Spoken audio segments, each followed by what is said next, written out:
ताही जिया मोरा धड़कावे। ओ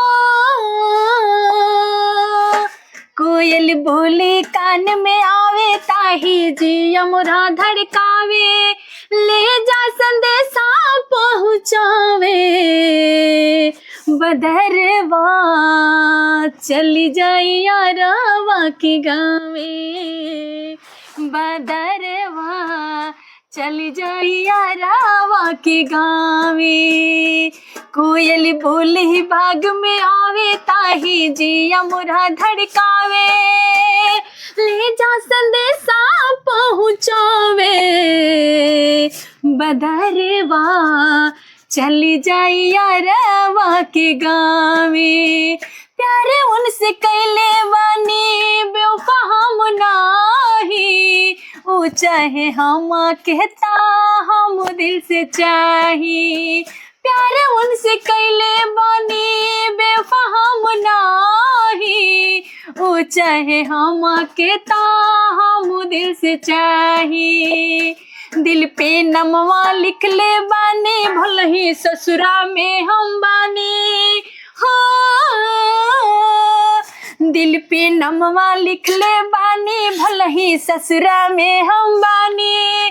हरदम याद सतावे बदरवा चली जाइया रावा के गावे। बदरवा चली जाइया रावा के गावे। राज से बने लागल प्यार कर साचा। रानी के जिंदगी ला काम का दया अच्छा। हो राजू से बने लागल प्यार कर साचा। रानी के जिंदगी ला काम का दया अच्छा। एहसान कबो न भुलाइब हरदम तोहरे गुनवा गाइम। हो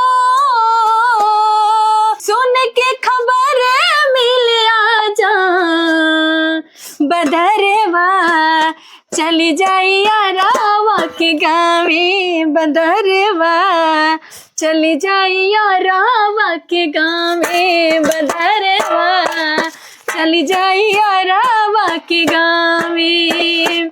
कोयल बोली बाग में आवे ताही जिया मोरा धड़कावे।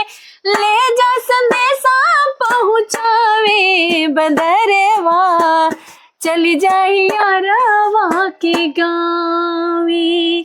बदरवा चली जाइया